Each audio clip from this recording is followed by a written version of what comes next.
मातृशक्ति धर्म प्रेमी सज्जनों, चाणक्य नीति 8वीं कक्षा। आचार्य चाणक्य अपने इस नीति ग्रंथ में व्यावहारिक, सांसारिक, आध्यात्मिक, शास्त्रीय बातें कर रहे हैं। स्त्रियों का प्रसंग चल रहा था। स्त्रियों की प्रशंसा में आचार्य चाणक्य लिखते हैं, स्त्रीणाम द्विगुणम आहारो बुद्धिस्तासाम चतुर्गुणा साहसम षड्गुणम चैव कामो अष्टगुण उच्यते। स्त्रियों का आहार दुगना कहा है। दुगना आहार किस प्रकार से? दो तरह के आहार होते हैं, एक आत्मा का आहार और दूसरा शरीर का आहार। ये स्त्रियां काम ज्यादा करती हैं, घरेलू काम और बहुत सारी जगह तो खेतों का काम करती हैं, तो स्वाभाविक रूप से आहार तो ज्यादा हो जाता है। द्विगुणा का तात्पर्य है अधिक आहार इनका हो जाता है जब कार्य की स्थिति होती है। तब संतान पैदा करती हैं तो कमजोरी आ जाती है, उस समय भी इनका खान पान विशेष हो जाता है। दूसरी बात कही बुद्धिस्तासाम चतुर्गुणा, स्त्रियों में बुद्धि चौगुनी होती है। आचार्य चाणक्य प्रशंसा कर रहे हैं इनकी। चौगुनी बुद्धि यदि आज वर्तमान में हम देखें, लड़के और लड़कियों का जो परीक्षा परिणाम आता है उसमें लड़कियों के अंक ज्यादा मिलते हैं। परसेंटेज आज वर्तमान में लड़कियों की ज्यादा आ रही है। तो बुद्धि है, इसलिए पुरुष जो है 25 साल में जितना सीखता है, स्त्री 16 साल में उतना सीख जाती है। हम देखते हैं परिवारों में भी 12-15 साल के लड़के इतना अच्छा व्यवहार नहीं जानते जितना अच्छा व्यवहार 8-9 साल की लड़की कर लेती है। बहुत अच्छा व्यवहार उसको स्वाभाविक आ जाता है। लड़के वर्ग काम अच्छे से नहीं कर पाते, लेकिन लड़कियां झाड़ू लगाना, भोजन आदि बनाना बहुत जल्दी सीख जाती हैं। क्यों? क्योंकि उनके अंदर बुद्धि ज्यादा है, ग्राह्य शक्ति ज्यादा है। तो आचार्य चाणक्य यहां बुद्धि कह रहे हैं चौगुनी। इनको देखा हो, आजकल तो वो स्वेटर वेटर बुनाने बंद हो गए, नहीं तो स्वेटर बुनती थी, बच्चे को खिलाती थी, दूसरी किसी से बातचीत भी करती रहती थी। स्वेटर भी बुना जा रहा है, बच्चे को भी खिला रही है और किसी और से बात भी कर रही है, और एक भी स्वेटर का वो क्या बोलते हैं, फंदा गलत नहीं लगता था। क्यों? क्योंकि बुद्धि है। तो यहां इनकी प्रशंसा की जा रही है। जब ये व्याख्यान सुनती हैं तो पुरुष की अपेक्षा ठीक से व्याख्यान प्रवचन स्त्रियां सुनती हैं। पुरुष वर्ग इधर उधर मन को ले जाए, लेकिन ये प्रवचन सत्संग ठीक से सुन लेती हैं। साहस चौगुना, 6 गुना, साहसम 6 गुणा। इन स्त्रियों में साहस 6 गुणा है। 6 गुणा साहस माने पुरुष वर्ग संकोच करेगा कई बार बहुत सारी बातें कहने में, लेकिन जब ऐसी परिस्थिति आएगी तो स्त्रियां बहुत धड़ल्ले से उस बात को बोल देती हैं। साहस की बात देखेंगे तो उस परिस्थिति विशेष में इनमें 6 गुणा साहस आ जाता है। महारानी लक्ष्मीबाई का यदि हम इतिहास देखते हैं तो उनका साहस कितने गुणा होगा। उस समय पुरुष राजा भी थे। महारानी लक्ष्मीबाई के समय पुरुष राजा भी थे। बहुत सारे राजा तो अंग्रेजों से संधि कर बैठे थे, लेकिन महारानी लक्ष्मीबाई ने अंग्रेजों से संधि नहीं की थी।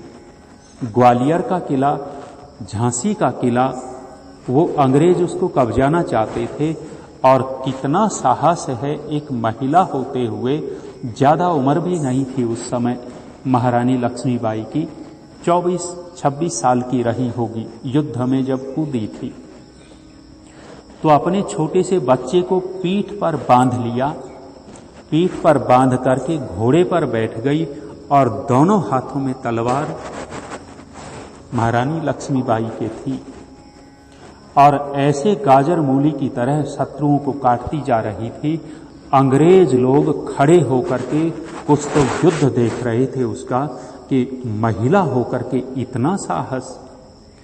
और अचानक किसी अंग्रेज ने, शत्रु ने महारानी लक्ष्मीबाई को तलवार मारी तो सिर में तलवार लगी, सिर कट गया था। साहस कितना है कि उसी समय कपड़े से अपना सिर बांधा है और अंग्रेजों को काटती चली गई। ये संकल्प था महारानी लक्ष्मीबाई का कि मेरा शरीर इन अंग्रेजों के हाथ नहीं लगना चाहिए। जब आप ग्वालियर जाएंगे और ग्वालियर के किले को देखने जाएंगे तो इतने ऊंचे से महारानी लक्ष्मीबाई ने अपने घोड़े की छलांग लगवाई थी।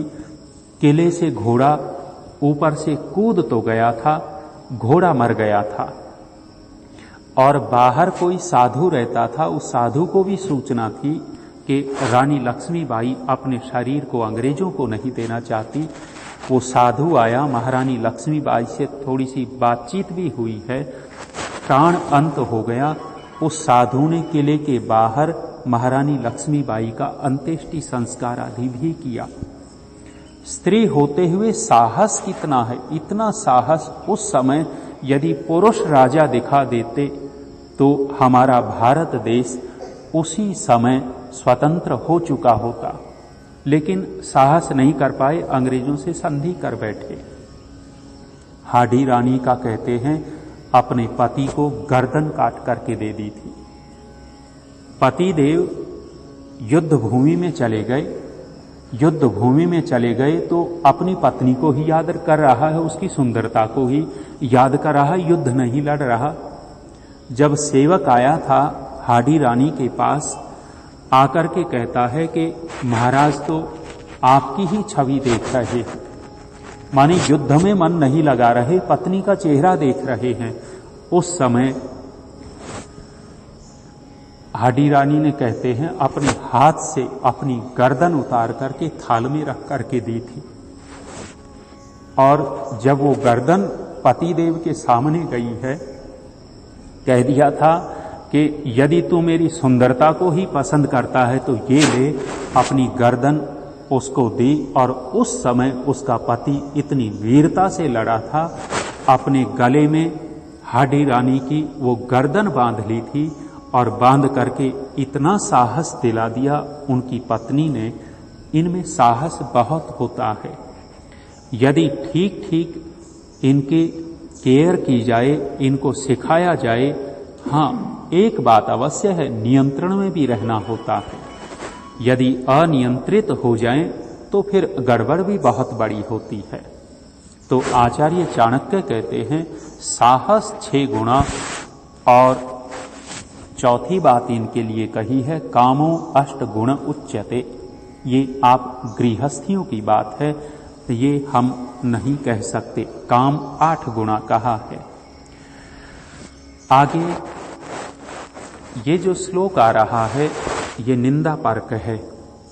आचार्य चाणक्य एक बार इनकी प्रशंसा कर दें और दूसरी बार निंदा कर दें, ऐसा तो सत्पुरुष नहीं करेगा।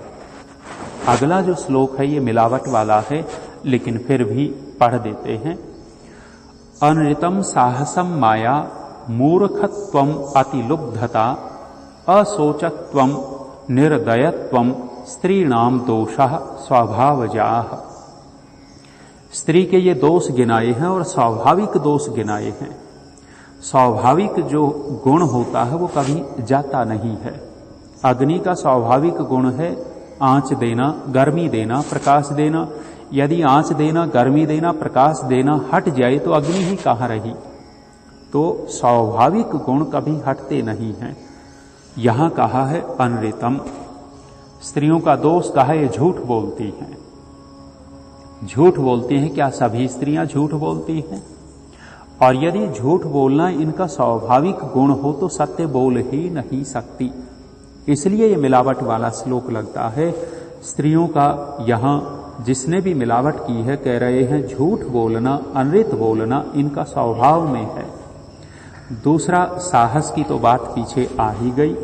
माया, माया का तात्पर्य है लुभा लेना, दूसरों को फंसा लेना, अपने हाव भाव से, भाव भंगिमा से दूसरे को फंसा लेना। ये भी कह रहे हैं ये स्वाभाविक है, लेकिन ये स्वाभाविक हमें नहीं लगता। जो स्वाभाविक गुण होता है वो छूटता नहीं है। मूर्खत्व, और कहा कि इन महिलाओं में मूर्खता भी स्वाभाविक होती है। मूर्खता स्वाभाविक होती तो कोई अच्छे कार्य कर ही नहीं पाती, सारे काम उल्टे उल्टे ही होते। मूर्ख व्यक्ति तो उल्टे काम करता है। और अति लुब्धता, ज्यादा लोभ, ये तो थोड़ा थोड़ा दिखता है, इनमें लोभ तो बहुत होता है। जितना पुरुष त्याग कर सकता है स्त्रियां कम त्याग कर पाती हैं, लोभ धन की दृष्टि से, लेकिन उदारता भी बहुत मिलती है। कहते हैं लाल बहादुर शास्त्री के पास कोई व्यक्ति सहायता के लिए आ गया। सहायता के लिए आया तो शास्त्री जी के पास धन नहीं था। वो रेल मंत्री रहे, अन्य पदों पर रहे, प्रधानमंत्री रहे, लेकिन कैसे वो आदर्श व्यक्ति रहे होंगे। आज कोई सरपंच बन जाता है, सरपंच बनने से पहले उसका बैंक बैलेंस 10, 20, 50 हजार, लाख रुपए हो, लेकिन सरपंच बनने के बाद उसी का बैंक बैलेंस करोड़ों में चला जाता है। अचानक कहां से आ गया? और वो प्रधानमंत्री होते उनके पास धन नहीं था। धन नहीं था, निवेदन किया कि भाई अभी धन नहीं है, लेकिन उनकी पत्नी ने रोक लिया। लाल बहादुर शास्त्री की पत्नी ने उनको अंदर बुलाया और कहा कि इनको खाली हाथ मत भेजो। ये बेचारा सहायता के लिए आया है, शायद उसकी लड़की का विवाह था। लड़की का विवाह था तो लाल बहादुर शास्त्री की पत्नी ने अपने हाथ का कंगन निकाल करके दे दिया कि इनको दे दो, इनकी सहायता हो जाएगी। माने स्त्रियों में उदारता भी देखी गई है। एक कंगन लेकर के गया तो दोबारा फिर बुला करके कहते हैं दूसरा कंगन निकाल करके भी दे दिया कि अब तो मेरी वृद्धावस्था है, अब क्या श्रृंगार करूंगी। एक हाथ का दिया है तो दूसरे का मैं क्या करूंगी, दोनों ही कंगन दे दिए। अति लुब्धता कहीं कहीं दिखाई भी देती है, लेकिन उदारता भी बहुत है। और यदि स्वाभाविक होता तो ऐसा उदारता कहीं स्त्रियों में दिखनी नहीं चाहिए थी। अगला दोष कहा है जिसने मिलावट की है, वो बोल रहा है, आचार्य चाणक्य नहीं बोल रहे। अशौचत्वम, इनमें शुद्धि नहीं होती, अशुद्ध होती हैं। अशुद्ध होती हैं किस दृष्टि से उन्होंने कहा है वो तो वो जाने। साफ सफाई कम रखती हैं। अब किस तरह से उसने देख लिया कि साफ सफाई कम रखती हैं, अन्यथा घर की सफाई तो यही करती हैं। जिस घर में केवल पुरुष रहते हों और जिस घर में एक स्त्री भी रहती हो साथ में, दोनों में अंतर देख लेना। पुरुष रहेगा तो अस्त व्यस्त सामान पड़ा रहेगा, कपड़े कहीं हैं, बर्तन कहीं हैं, भोजन शाम को बनाया तो बर्तन मांजे न मांजे पड़े ही हैं। लेकिन यदि स्त्री होगी तो सुबह से ही साफ सफाई, झाड़ू लगाएगी, बर्तनों को ठीक रखेगी, व्यवस्थित रखेगी, बिस्तरा ठीक मिलेगा। अशौचत्वम, मिलावट करने वाले ने किसी और दृष्टि से देखा हो, लेकिन शुद्धि सफाई तो यही करती है। एक कहा है निर्दयत्वम, इनमें निर्दयता बहुत होती है। बिल्कुल विपरीत बात, महिलाओं में ज्यादा कोमलता है, ज्यादा प्रेम है। किसी छोटे से बच्चे को देख करके एकदम करुणा आ जाती है। कोई किसी को काट रहा हो, खून देख लेवे, खून गिरा हुआ देख करके पुरुष वर्ग फिर भी देख लेता, महिलाएं तो कई बार बेहोश हो जाती हैं। यदि निर्दयता होती तो ऐसा नहीं होना चाहिए था। हाँ, उसने किस दृष्टि से देखा हो, बचपन में हम सुनते थे कि जब संतान पैदा होती, दाई आया करती थी। दाई आती तो कहते हैं लड़की, पता लगा कि लड़की हुई है तो दाई वहीं के वहीं यहाँ गले में अंगूठा लगा करके कर देती थी काम। निर्दयता उस दृष्टि से देखी हो कि भाई अंगूठा दे करके लड़कियों को मार दिया करते थे, और मारने वाली कौन होती थी? स्त्री होती थी। उस दृष्टि से इसने देखा हो निर्दयत्व। और आज भी यदि हम देखें तो महिलाएं गर्भ में लड़की का पता लग जाता है तो सास ही अथवा वो महिला ही उस पेट में पल रही लड़की को ही मरवा देते हैं, डॉक्टर के पास जाकर के गर्भपात करवा देती हैं। तो उस दृष्टि से देखें तो निर्दयता दिखेगी, अन्यथा इनके अंदर कोमल करुण स्वभाव ज्यादा दिखता है। तो ये स्त्रियों के दोष देखने वाले ने ये बातें कही हैं। हमें ये श्लोक आचार्य चाणक्य का नहीं लगता। आचार्य चाणक्य तो प्रशंसा कर रहे हैं। आज इतना ही रखते हैं। ओम शांति।